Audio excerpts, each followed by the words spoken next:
Uma coisa que se percebe depois de ler o livro algumas vezes é que você o lê algumas vezes, e sim, é como a ressurreição de Cristo. Mel Gibson ficou em silêncio por um momento e então disse isso como se estivesse confessando algo. Existe uma Bíblia que a maioria do mundo nunca leu. Ela é mais antiga do que a que você conhece. Ela contém mais livros. E segundo Gibson, o que ela diz sobre o fim dos tempos não tem nada a ver com o que nos contaram. O que foi cortado, por que foi enterrado e quem decidiu que o resto de nós não precisava saber. A Bíblia, que a maioria das pessoas nunca viu.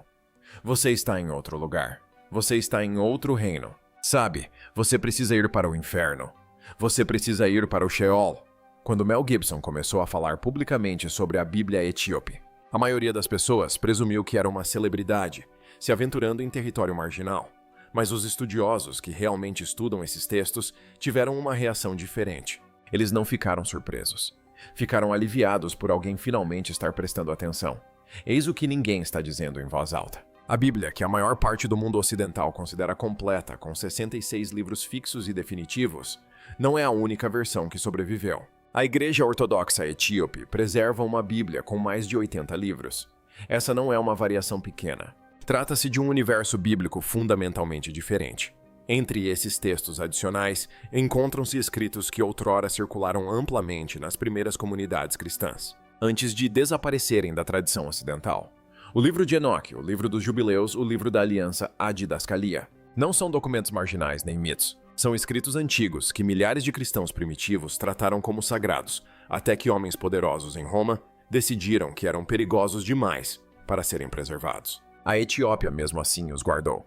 Por quase 2000 anos, monges etíopes copiaram esses textos à mão em mosteiros remotos situados em penhascos e escondidos em florestas das terras altas, geração após geração. Eles não faziam isso por rebeldia. Acreditavam que esses escritos eram urgentes, mensagens destinadas não à sua época, mas a uma geração muito distante no futuro. E tem mais. Muitos desses textos estão escritos em Ge'ez, uma antiga língua etíope, que apenas um pequeno número de estudiosos no mundo consegue ler hoje. Durante séculos, o resto do mundo desconhecia o que esses manuscritos realmente diziam. A barreira linguística por si só manteve o conteúdo invisível aos olhos ocidentais. Essa invisibilidade pode ter sido exatamente o que o salvou. Se você quer saber o que esses textos ocultos dizem sobre o mundo atual, continue conosco. Inscreva-se para não perder o que vem por aí. O que vamos abordar a seguir sobre os 4 estágios das profecias suprimidas permaneceu oculto por quase 17 séculos. Você não vai querer perder. Como a Etiópia se tornou a guardiã da verdade. E para ser sincera, não tenho certeza se conseguirei. É realmente muito ambicioso. Mas vou tentar explicar. Para entender por que somente a Etiópia preservou esses textos, é preciso compreender o que torna esse país diferente de qualquer outra civilização na Terra. O cristianismo chegou à Etiópia no século IV aproximadamente na mesma época em que se espalhava pelo Império Romano, mas diferentemente da igreja em Roma. A Igreja Ortodoxa Etíope cresceu em relativo isolamento. Ela nunca foi absorvida pela máquina religiosa e política de Roma. Manteve seu próprio calendário, suas próprias tradições, sua própria versão das Escrituras. E quando o Concílio de Nicéia se reuniu em 1000 d.C. para decidir quais livros definiriam o cristianismo pelos próximos 2000 anos, a Etiópia estava em um caminho completamente diferente. Eis o que ninguém diz abertamente. Aquele concílio não foi apenas uma reunião teológica. Acadêmicos e teólogos etíopes argumentam que foi um ato político. Líderes da igreja alinhados ao poder imperial romano escolheram textos que apoiavam um modelo de fé centralizado e dependente de instituições. Escritos que sugeriam que pessoas comuns, especialmente os pobres e marginalizados, poderiam receber a verdade divina diretamente. Perigoso. Escritos que profetizavam a corrupção se espalhando dentro da própria igreja. Ainda mais perigoso. Então essas inscrições foram removidas. Discretamente, de forma oficial, o mundo foi informado de que o cânone estava completo. A Etiópia nunca concordou. E como a Etiópia nunca foi colonizada, sendo uma das únicas nações do continente africano a resistir à dominação europeia total. Suas antigas tradições nunca foram suprimidas à força. Seus mosteiros sobreviveram. Sua língua sobreviveu. Suas escrituras sobreviveram. No século VI, o explorador Cosmas Indicopleustes escreveu sobre um reino cristão onde a fé estava intrinsecamente ligada a sociedade cotidiana e onde os governantes acolhiam os cristãos que fugiam da perseguição em outros lugares. Ofereciam-lhes segurança, ofereciam-lhes um lar. Eles ofereceram liberdade sem se curvar a Roma. E veja só quando você não está sujeito às estruturas de poder do império. Você não precisa selecionar seus textos sagrados de acordo com o que o império considera conveniente. Você mantém aquilo em que acredita ser verdade tudo. Mas aqui está o problema. Durante a maior parte da história, ninguém no Ocidente estava prestando atenção. A antiga Bíblia da Etiópia estava guardada em mosteiros nas terras altas, protegida por monges que compreendiam o que protegiam.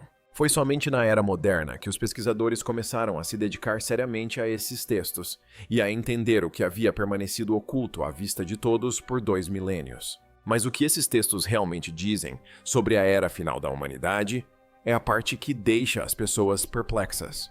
O que a Bíblia Etíope diz sobre o fim dos tempos. Agora chegamos à parte que tem chamado a atenção de pesquisadores teólogos e cineastas como Mel Gibson. Não sei se você conseguiria fazer isso em uma língua estrangeira, porque os conceitos são muito complexos agora. Então talvez você tenha que recorrer à língua vernácula, porque a descrição do fim dos tempos na Bíblia Etíope é completamente diferente da versão que a maioria dos cristãos ocidentais conhece. Na tradição ocidental, a profecia do fim dos tempos é dramática externa com guerras pragas, catástrofes cósmicas, a ascensão de uma única figura do anticristo fogo vindo do céu. O livro do Apocalipse apresenta o fim como uma sequência de julgamentos externos, avassaladores. Os textos etíopes descrevem algo diferente, algo mais tranquilo, algo que nos toca muito mais de perto. De acordo com o livro da Aliança, um dos textos etíopes mais importantes fora do cânone ocidental. Jesus passou 40 dias após a sua ressurreição, conversando com seus discípulos. Durante esses 40 dias, ele descreveu como seria a era final da humanidade. E o que ele descreveu não foi principalmente uma sequência de desastres, foi uma sequência de condições espirituais. Ele descreveu uma era em que as pessoas conheceriam o seu nome, repetiriam os seus ensinamentos e construiriam igrejas magníficas em sua homenagem. Mas teria perdido completamente o espírito vibrante por trás de suas palavras. Os prédios estariam cheios, disse ele, mas o espírito teria se calado. É aqui que a coisa fica desconfortável. Ele descreveu falsos líderes operando não de fora da fé, mas de dentro das próprias instituições construídas em seu nome. Ele alertou que esses líderes usariam sua mensagem para justificar o acúmulo de poder e riqueza. Falariam do céu enquanto buscavam o domínio terreno.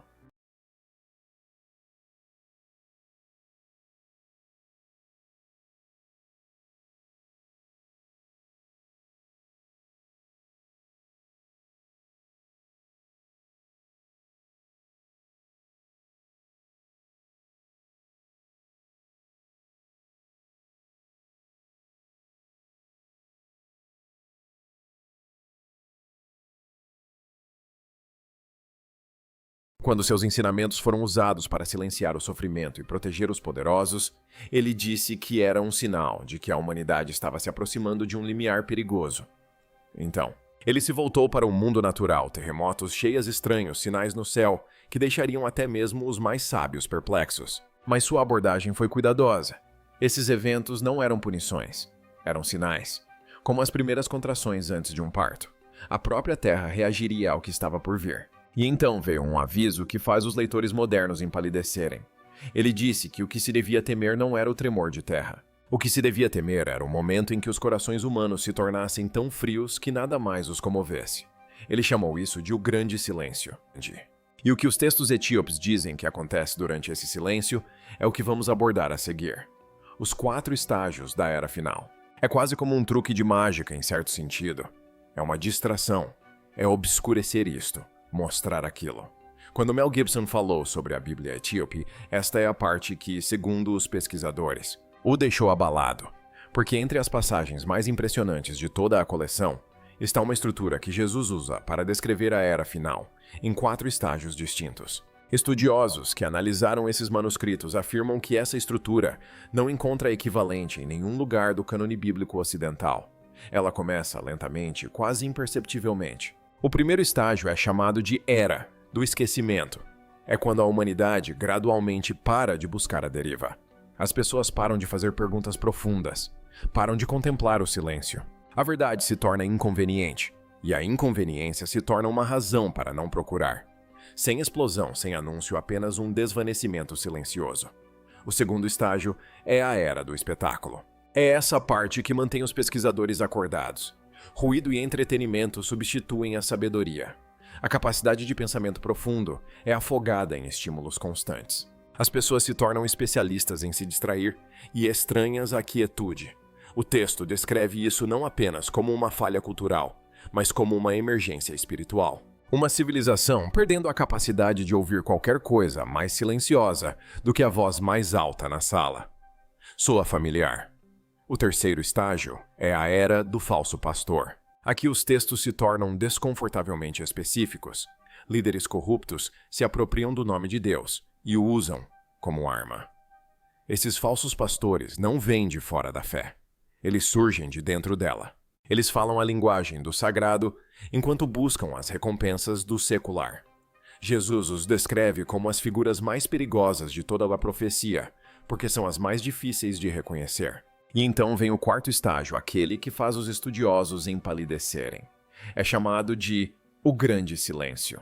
Não se trata de um silêncio de paz, nem da quietude de um espaço sagrado. O grande silêncio é descrito como um momento em que a conexão entre o céu e a terra se torna tão tênue que mesmo aqueles que a buscam sinceramente mal conseguem senti-la. Os textos dizem que este é o momento mais perigoso de toda a história da humanidade. Não porque Deus esteja ausente, mas porque a humanidade se desviou tanto que já não consegue sentir a presença que sempre esteve ali. Mas eis o que o texto diz que acontece a seguir, e é a última coisa que alguém esperaria: os 7 selos do coração. Bem, se você acredita nisso, é verdade. Sim, não sei. Espero que você esteja certo. Se você já ouviu falar dos 7 selos do livro do Apocalipse, sabe que são eventos cósmicos e externos julgamentos catastróficos desencadeados de fora. Os textos etíopes descrevem um conjunto completamente diferente de 7 selos. E é essa parte que, segundo Gibson, muda a forma como você entende todo o resto. Esses selos não dizem respeito ao mundo. Eles dizem respeito à condição interior de um único ser humano. De acordo com esses escritos antigos, a verdadeira batalha da Era Final não é travada no céu ou em um campo de batalha. Ela é travada dentro de cada pessoa viva. O primeiro selo é o selo do conforto. Quando uma pessoa evita a verdade simplesmente porque se sente desconfortável com ela, o crescimento exige ruptura. Esse selo escolhe a segurança em vez da investigação. O segundo é o selo do orgulho. Quando alguém se torna tão certo de que já entende tudo que para de ouvir, para de aprender, para de refletir. O orgulho nem sempre parece arrogante. Às vezes parece uma certeza silenciosa. E o texto diz que é uma das barreiras mais eficazes para o despertar. O terceiro é o selo do medo. Uma vida regida pela necessidade de segurança. Quando o medo controla cada decisão, as pessoas se tornam dispostas a ignorar a verdade apenas para se sentirem seguras. E veja só, o texto diz que esse selo se torna especialmente poderoso na Era Final, precisamente porque o mundo parece instável. O quarto selo é o da distração. As pessoas preenchem cada momento de silêncio com ruído e entretenimento. Atividade constante, não deixando espaço para pensar profundamente ou ouvir um chamado superior. Sem silêncio, sem quietude, sem espaço para que algo inconveniente chegue. O quinto é o selo da falsa comunidade. Quando as pessoas se cercam apenas daqueles que concordam com elas, cria-se uma câmara de eco onde a verdadeira verdade não consegue mais entrar. O texto descreve isso como particularmente perigoso na Era Final. Um tempo em que se torna mais fácil do que nunca encontrar uma tribo que confirme tudo aquilo em que você já acredita. O sexto selo é o da falsa misericórdia, onde o perdão se torna uma desculpa para nunca crescer ou mudar. O consolo se disfarça de graça, evitando a responsabilidade. Se disfarça de compaixão. E o sétimo selo, aquele que o texto chama de o mais perigoso de todos, é o selo da própria religião. Quando palavras sagradas, rituais e tradições se tornam uma máscara que esconde uma fé sem vida, quando a performance da crença substitui a sua realidade. Eis o que o texto diz que acontece quando uma pessoa rompe todas as 7 barreiras. Ela não recebe um sinal dos céus. Ela não descobre um dom sobrenatural. Eles próprios se tornam a faísca do despertar que o mundo tanto aguardava. Mas como esse despertar se conecta à profecia sobre o Império Final? É aí que as coisas ficam realmente perturbadoras. O Império Final e a jaula que ninguém vê. Seria prudente consultar um especialista bíblico. Ah, sim. Nossa, sim. Existe outro texto etíope fora do cânone ocidental, chamado Didascalia, e esta é a parte que Mel Gibson descreveu como a mais difícil de digerir. Nela, Jesus alerta seus seguidores sobre o que ele chama de império final. Não uma nação, não uma potência militar, mas um sistema, uma estrutura tão vasta e tão sutil que a maioria das pessoas viveria dentro dela, a vida inteira, sem jamais perceber que estava em cativeiro. Ele diz que esse império não usará correntes, usará conforto, dará às pessoas pão e entretenimento e chamará isso de liberdade. Eis o que ninguém está dizendo em voz alta. Isso foi escrito há aproximadamente 2000 anos, e ainda assim soa como uma descrição do momento presente com precisão cirúrgica. As pessoas não são oprimidas de maneiras que possam identificar facilmente. Elas são controladas, distraídas, recebem opções infinitas que levam todas ao mesmo lugar. E veja só, a ilusão de escolha que o texto sugere é a forma de controle mais eficaz já concebida. Então surge uma frase que ecoa silenciosamente por séculos de estudos etíopes. Bem-aventurados aqueles que veem a gaiola e ainda assim escolhem o amor. Bem-aventurados aqueles que têm fome de verdade na era da falsa abundância. Mas é aqui que a coisa fica desconfortável. Jesus diz que na última era sua voz ressurgirá de lugares inesperados, de desertos, de prisões das crianças esquecidas. Ele diz que seu espírito falará por meio daqueles que são ignorados pelos poderosos, não por meio das instituições, não por meio das catedrais, mas por meio daqueles que os poderosos rejeitam completamente. E então vem a frase que, segundo estudiosos etíopes, foi uma das principais razões pelas quais este texto foi suprimido no Concílio de Nicéia em 325 C. A verdade mais perigosa sobre o fim dos tempos é esta: aqueles que afirmam estar preparados serão os últimos a perceberem a sua chegada. A questão que os monges etíopes ponderaram durante 2000 anos não era se esse império surgiria. Eles acreditavam que ele já havia surgido.